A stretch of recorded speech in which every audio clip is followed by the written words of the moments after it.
So hello everyone and welcome back to Yommycrochetlogy. This is Yummy Brown. So today we'll be making a crate shelf for my yarn. So as you can see, that's the crate there.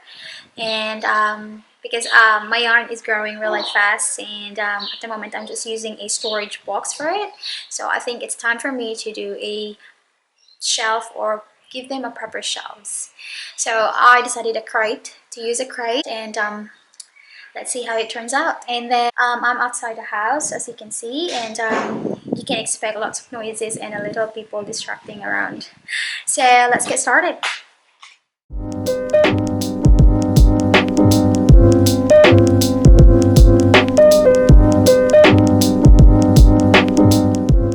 So the first thing that I did here is sanding my crate. So I have a sandpaper here and try to smooth the crate, or even their smoothness or something. I just don't know how to actually term them, but yeah, that's what I'm doing here. Use a sandpaper to smoothen a little bit of the crate's surface.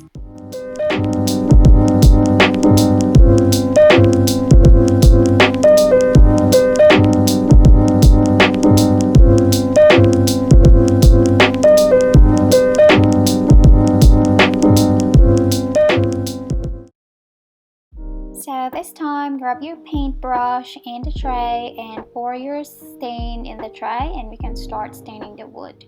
So this is my first layer, and I have to make it dry for at least 5 hours, and after that we can reapply another layer of the stain.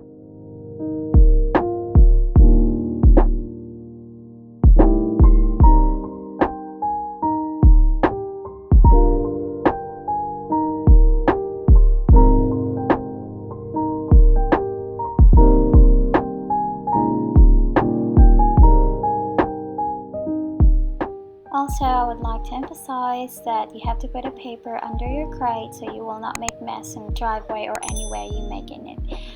Maybe I'm too excited to dive into the project, so I forgot to put something underneath my crate.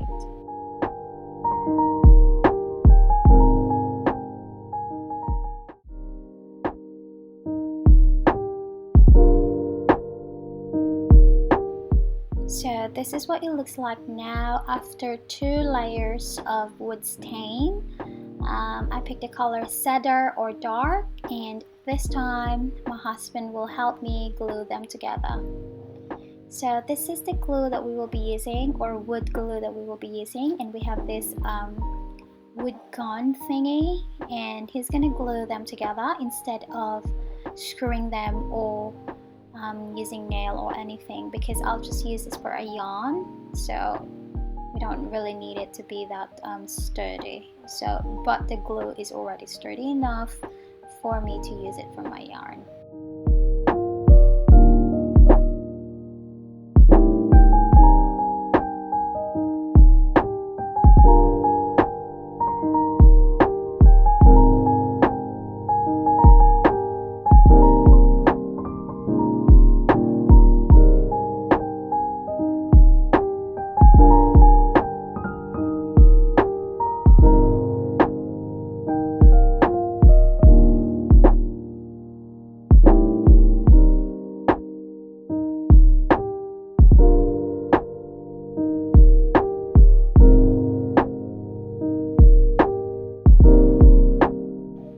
And we're all done with the help of this awesome man. So now you have to put some whey on the top of each crate so they will not move while you're drying them. And I dry them whole night or overnight, and the next day I'm able to use them for my yarn as a storage.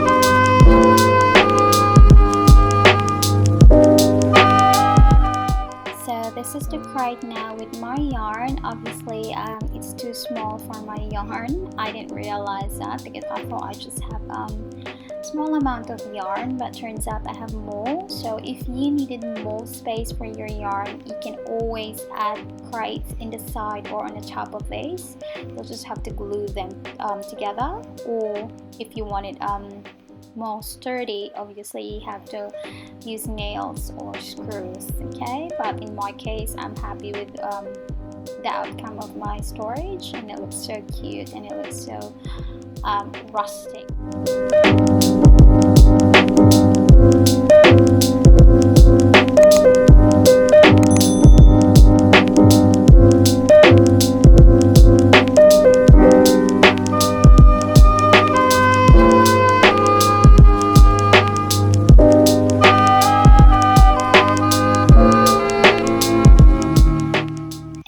I have a bonus here, how to use your crate. You can also use it for your books. If you're a book lover like myself, you can always use this crate for your books, but again you have to make it extra sturdy because books are way heavier than yarn. So this is what it looks like now, and it's super cute, and I love the outcome of this one. And thank you so much for staying with me, and hope to see you again in my next video, and goodbye. We got something good.